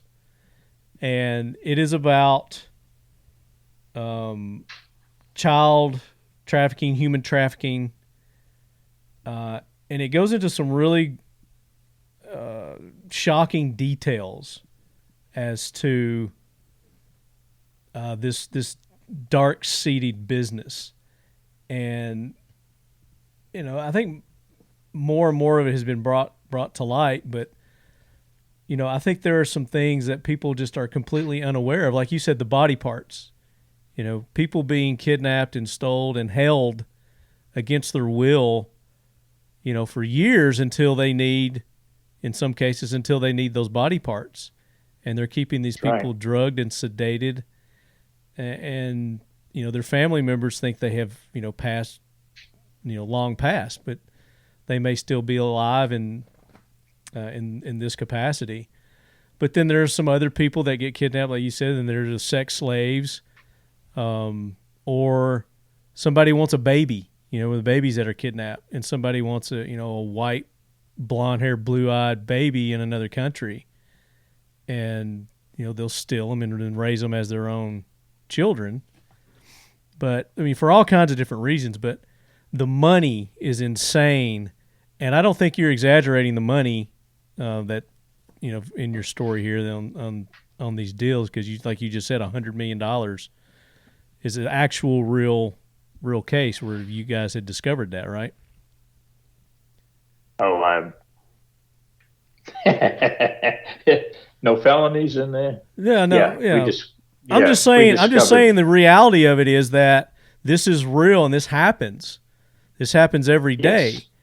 And it's just not, I've written a book, and that's the thing that was tough.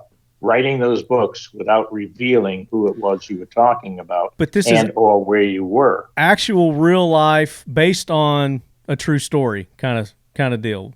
Right. The names and things have been changed to protect the innocent, so to speak. But the way that you tell the story, it's very detailed. And even though it is a work of fiction, you have to have had some real life experience with this. Not just the the kidnapping instances and the tracking people down, but you said you've got an aviation background, and you go into a lot of detail on flights in here, flying a plane and flight plans and boats, knowing the maritime lights and if you're coming in or out of port and the different engine types and, all that. So, you go into some really good detail on some of this stuff. It's not just like, they took a yacht and they cruised it in and cruised it out. The level of detail that you go into with this, and the firearms too. Now, we should go into a little more detail on the firearms, but my new book should be out within the next I'd like to say a couple of months. Mm-hmm. It's called Destination Despair. I'm going in a lot deeper on weapons and. Is that another Jake Strom? Oh yeah. Okay, another Jake Strom. Yeah, there's gonna, as long as I live, there's probably going to end up, I can optimistic, be another 100 books. Oh yeah, I mean you've got a lot to tell, from these books, and as you say, you'll in your book you'll go into talking about something, and you say, well, that's for another story, and I take that as there might be a book coming out to maybe go in more detail about what happened. What's happening in Nam, or whatever. When I brought out that book, the first book, Stolen Angels, I had just about everybody that read the book would say the same thing. We hated to see it end. Uh-huh. They would slow down reading it because they could see the end of the book coming up. So the blue book, Homeward Angels. Yeah. Homeward Angels is an extension novelette to Stolen Angels. It's called Homeward Angels. Okay. It gives you a little idea of once we've rescued them, how we've managed to get them back to the families. You never felt anything so rewarding as to watch the parents embrace their child who's been missing for, in some cases, years, and watch them at an airport. You signed this one. And walk. I got this one signed. And walk. You got what? I said I got this signed? one. Yeah, you actually signed that one, and you signed the blue one and the green one. So I got the actual autographs on that, not a sticky note signature. But if anybody wants to have a signed copy, all they have to do is contact me through my website, and they can buy a signed copy there. Yeah, I'll make it happen. Very cool. And we don't have all the time in the world. However, if in fact there are certain groups around the country that originally worked for me, and they're doing a lot of the same things, a lot of lawyers involved in it. Mm-hmm. If somebody has a real problem, they're welcome to send a note to my website or even to my email, and we'll see what we can do for them. And you're talking about if they have a missing loved one? Yeah. Very cool. Very cool. So you're still kind of involved with that world. Yeah. I don't just look like I'm as old as dirt. I am as old as dirt. Although I still have some shoes that are older than me. Oh, I do too. But I wanted to say that I wanted to disagree with some of these people because I can't read it fast enough. Because you're chasing this guy, and it's just like one of those. And I don't want to give the book away, but it's like, just missed him here. Oh, just missed him there, and it's just like, hurry! You gotta get on your horse and you gotta get there, kind of thing. So I'm quite the opposite, where I can't. This is truthfully the way things work. If you go to the movies and you see, a great movie with, a handsome movie star, and they go after a particular end game, mm-hmm. and win right at the end. In reality, in this business, it's a disappointment after a disappointment after a disappointment. However, every time that you fall back because you've missed them, like you say, just missed them, but it puts us closer than where we were yesterday. It reminds me. Eventually we catch up, and we're relentless son of a bitches, I'll tell you. it reminds me of the movie. Is it National Treasure, where Nicolas Cage and they're looking for the Masonic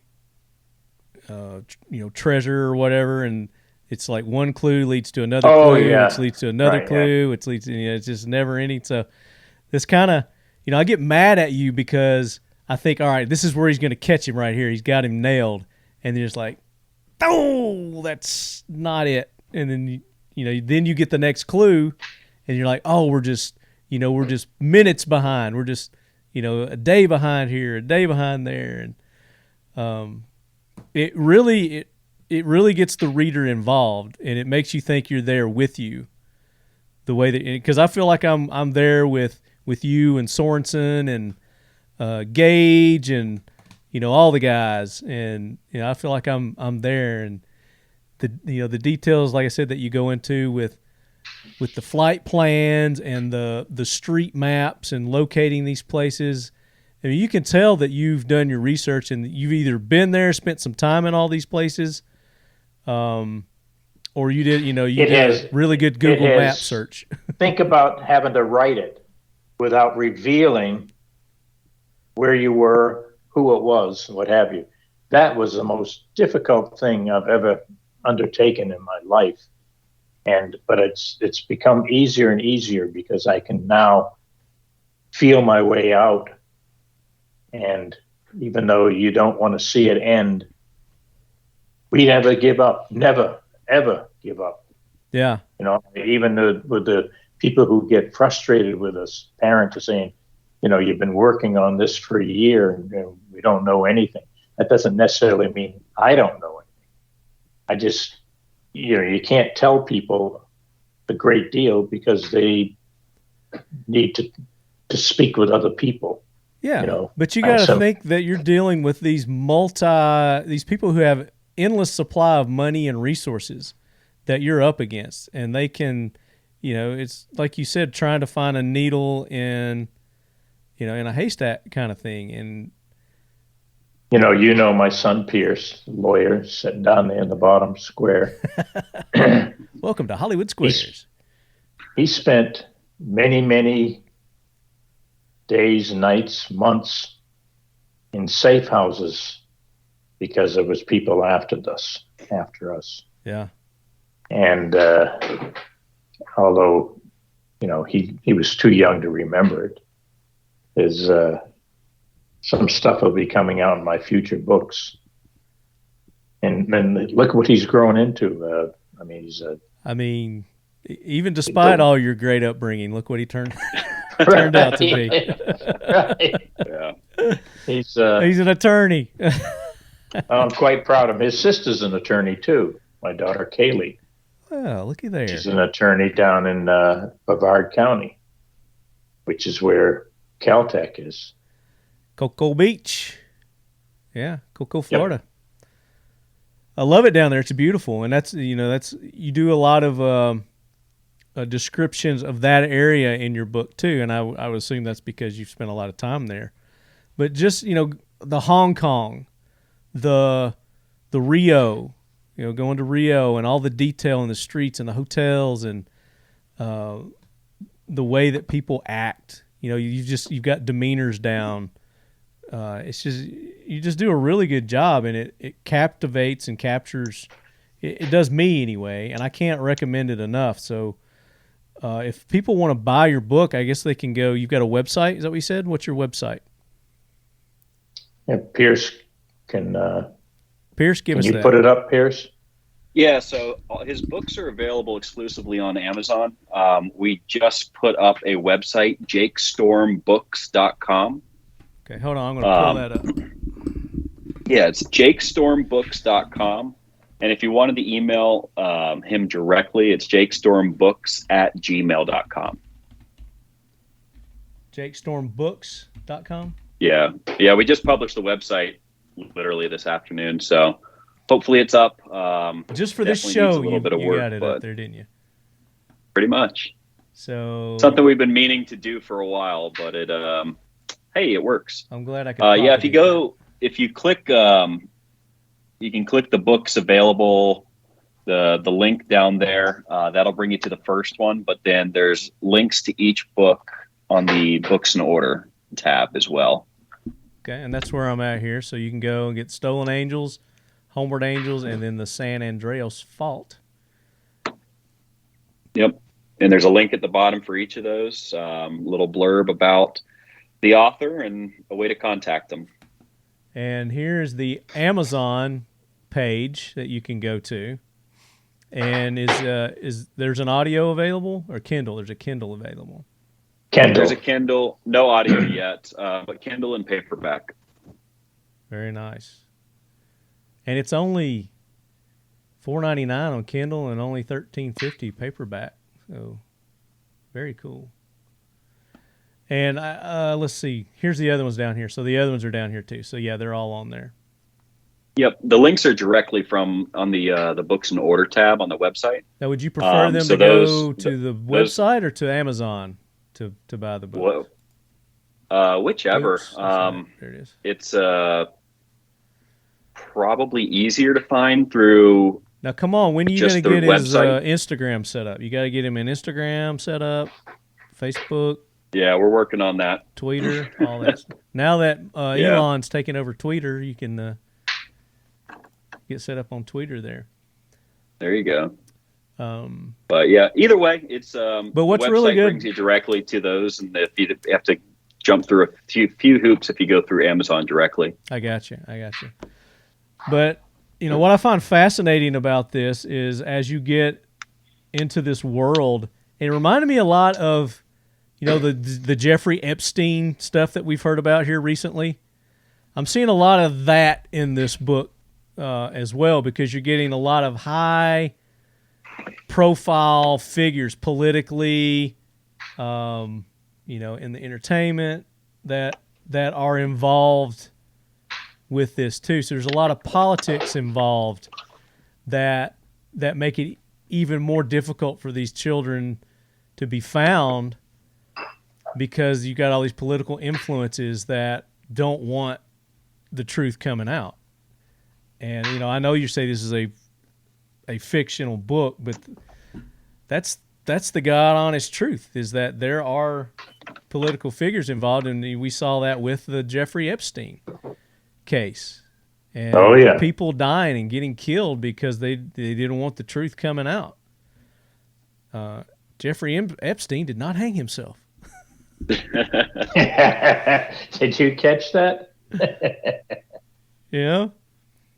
But and that's the world that you have lived in for all these many decades, and like you said, you've even had to put your family in protective custody because of that. And have you personally had any attacks against you, I guess, politically, where you've had to go to court and defend yourself? And I don't recall. You don't recall? I haven't got to the court thing. We have too much of the truth. Yeah. We know too much. Yeah. And in order to come and knock on my door, right, you better have some backup. Well, I mean, you've got some right there over to your right there. So. Well, that'd be your left. Yeah. That'd be your left. Yeah, it's opposite. And when you get into Homeward Angels, the next book up from Stolen Angels, you're going to see we sort of touch around that famous. Oh, I need to stop. Famous folks and what they've been involved in. So. Yeah, and then your third book. What's the third one about? What's the San Andros? San Andreas Fault. Play on words. San Andros. Oh, San Andros. Well, okay. Just the it's the big island in the Bahamas. Yeah, Andros Island is the biggest island in the Bahamas. The north side of that island, there's a community called San Andros. I just use that as a part of the. So it says Jake Strom is summoned to duty once more when an innocent man is incarcerated on San Andros Island for a crime he did not commit. But Jake's investigation into the case takes a nasty turn when he discovers high-ranking government officials and even modern-day Nazis are hot to shut him down. Soon, Jake learns there is no escape from pure evil. Darth. A Jake Strom novel. I've heard that before. What's that? Pure evil, Darth? That thing you just read. In any event, that sums up what this book is about. So, if you, it's an interesting book. Most folks don't know about. It's a little thin. Operation Paperclip or Operation Overcast.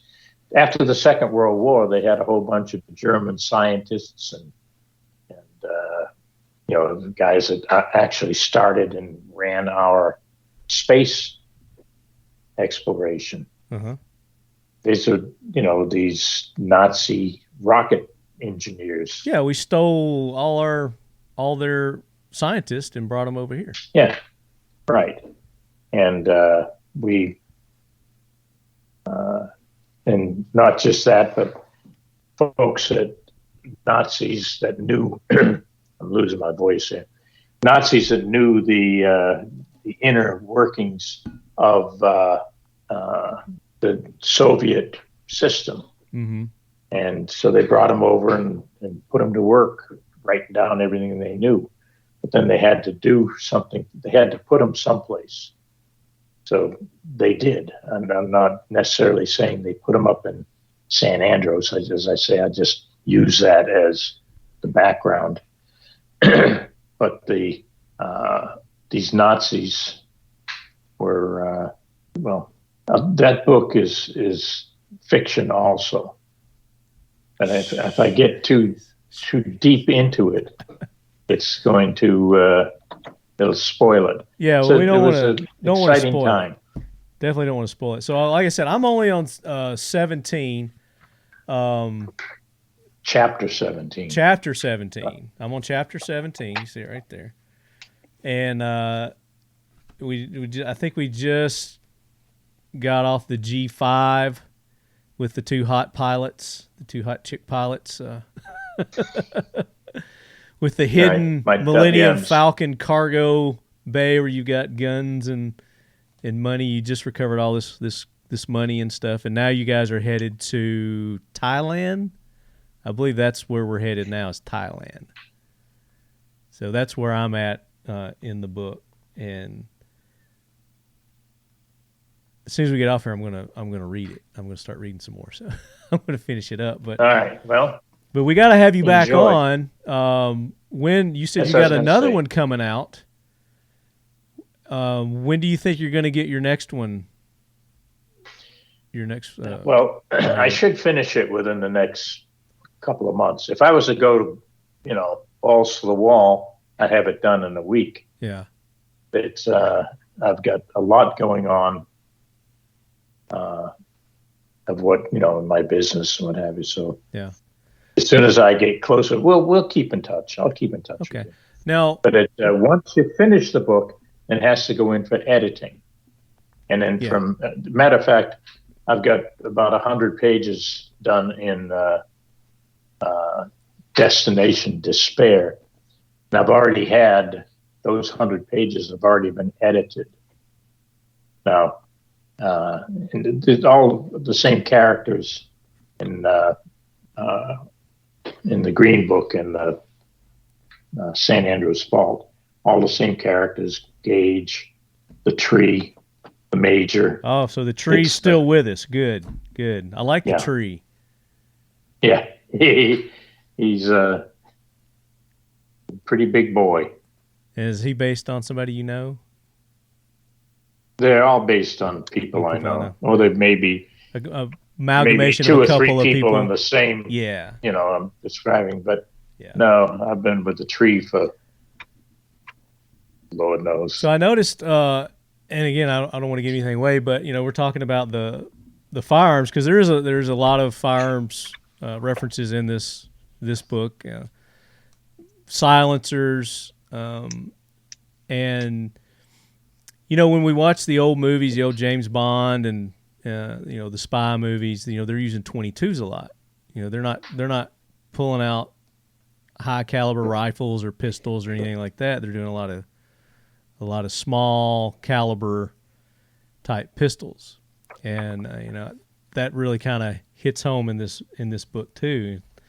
I was paying close attention to the different firearms and guns that they were using, and of course what they were acquiring, some of them along the way. But I got to ask you about this one reference that you did. And you said tagged along like a Chris Christopherson song. What did you mean by that? You know what I'm talking about? Recall. I didn't mark it, but I was just like, that's interesting, because I know who Chris Christopherson is, and you're like, he tagged along like a Chris Christopherson song. Well, no, there was a song that Chris, who is a friend of mine too, by the way. Oh, you know him personally? You knew him personally? Cool. Oh yeah, yeah.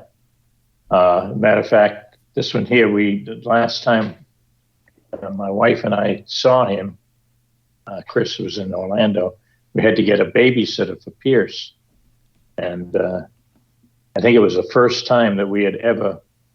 Well, he was 6 months old before anybody knew about him at all, except immediate family, because at the time we were doing the Iran-Contra.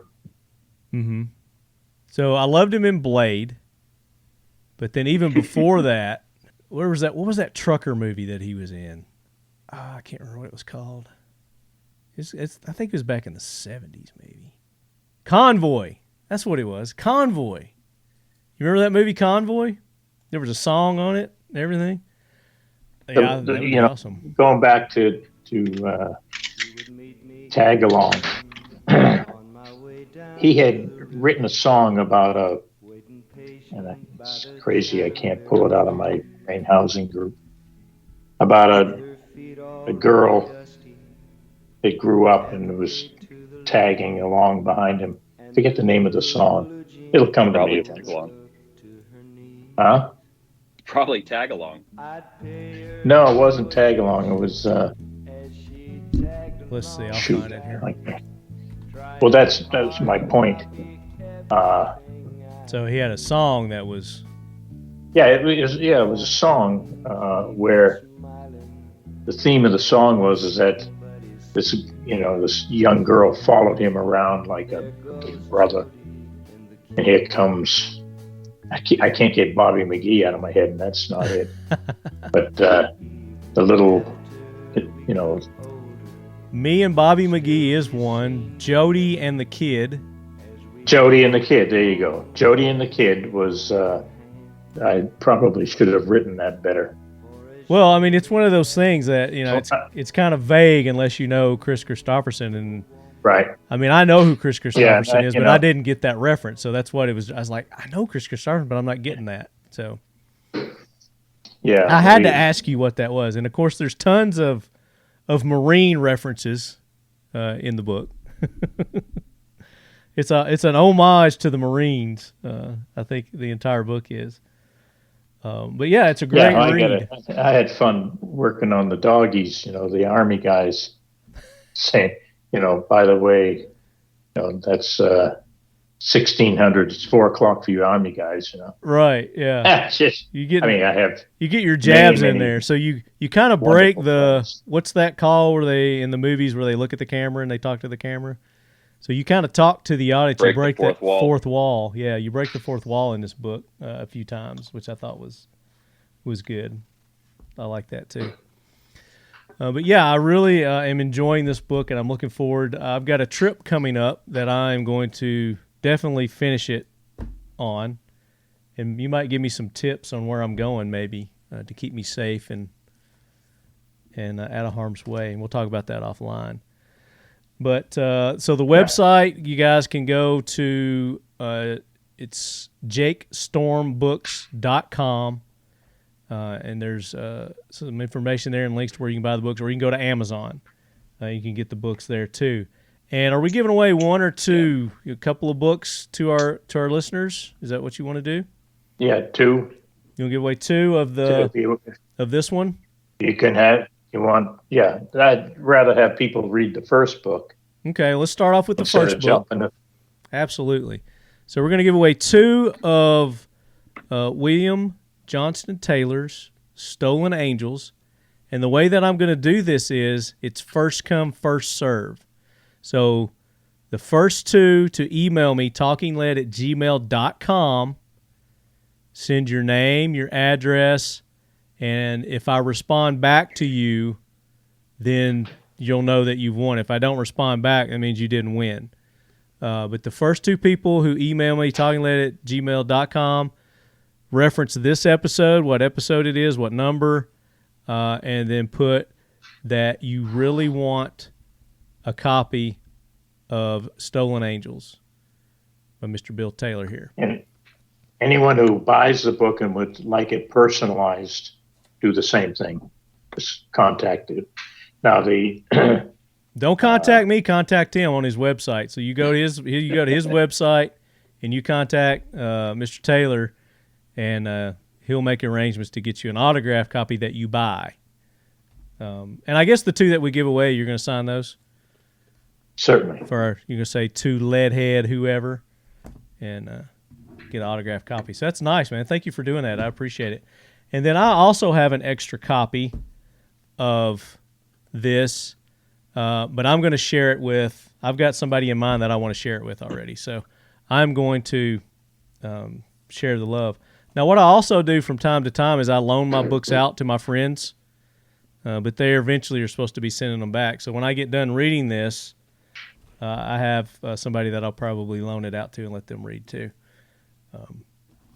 But very good. We got to have you back. Definitely got to have you back. You were killing me with the backstories because I want to hear more about your history and what led you to your walk of life that you're in now. And we could do a whole another 2 or 3 shows on that. So our goal today was to talk about your book, let our listeners know about your book, a little bit about you, and we're going to have you back as long as you'll come back. Be my pleasure. That would be great. Let us know what you want to do. Okay. Well, we'll keep in touch. But thank you, Pierce, for making this happen, setting up, arranging it. Certainly. Really appreciate it. Thank you for having us. Oh, absolutely. And like I said, you're welcome back anytime. And I'll probably be in touch with you when I get done with the book, too, just to let you know that I finished up. And I may have some more questions about maybe some of your references that that I didn't get that went over my head. You've got my phone number, so absolutely, I do. So when you ignore me, I'll know. This is funny, This is a mirror image, the screen. So when I go to salute you, it's a left-handed salute. So I'll shoot you with a real left-handed salute, but it'll look like it's my right. There you go. All right, and all of you Marines out there, Semper Fi. I love it. So Leadheads, go check him out. Let him know how much you appreciate him being on the show and that you want to have him back on. And Pierce is on the Instagrams. If you guys want to hit Pierce up, you can hit him up. And your P-Man 3, what is it? P-Man 301. P-Man 301 on the Instagrams. And I know that he is registered. He qualifies for that optic that we're giving away. He's one of the 10, only 10 that really want to get that optic from Primary Arms. I like my chances. And I'm going to announce the winner of the next AK Corner. And just to let you know, if you're listening to this right now, I've probably already recorded the AK Corner, so you're probably shit out of luck. But that's what you get. You snooze, you lose. You got to listen to my shows. You got to pay attention to my shows because I drop clues and we give away cool stuff all the time. And you just never know. And you got to listen to the end. You got to listen to the end. Sometimes you got to listen at the very beginning, too. Because I know a lot of people will skip that very beginning because sometimes I sneak stuff in before the intro music also. So if you're a diehard listener, you know this. And those people are the ones who get in on all the cool stuff, like Pierce. And like your buddy Nutsack Archer. Is that his name? Might as well be. He changes his name on Instagram so often. So, but go and support our sponsors, Mission First Tactical. Go to their website, use the code LEADHEAD, 20% off. Seal1, seal1.com. LEADHEAD, 25% off. 1776 United. You see this awesome shirt that I'm wearing today that says "Die Terrorist Scum." You can get that. Plus, you can get our official Talking Lead logoed T-shirts, patches, the Leadhead Brigade logoed patches like that. T-shirts also, Leadhead Brigade. You can go to 1776 United, use the code Talking Lead, get 20% off there. Factory 47 for our AK Corner official apparel. Factory 47, FAKTORY 47. Use Leadhead, get 10% off there. Defiant Munitions for your ammo needs. You get some great high-quality ammunition. Defiant Munitions, use the code LEADHEAD, all caps. You get 10% off Defiant Munitions. Medicine in Bad Places. You need to get your IFAC kits ordered up. You need to get supplies for those. Go to Medicine in Bad Places. Use the code LEADHEAD20, lowercase LEADHEAD20. You get 20% off Medicine in Bad Places. And then, of course, Kel-Tec Weapons. Use the code LEADHEAD, get 15% off in their pro shop. Anything non-firearms related there. So, guys, thanks so much. I appreciate it. And until the next episode, Leadheads, as always, keep your loved ones close. Your firearms closer. And make sure you get your copy of Stolen Angels by William Johnstone Taylor. Psych you out in the end. Come on, son. Suck it.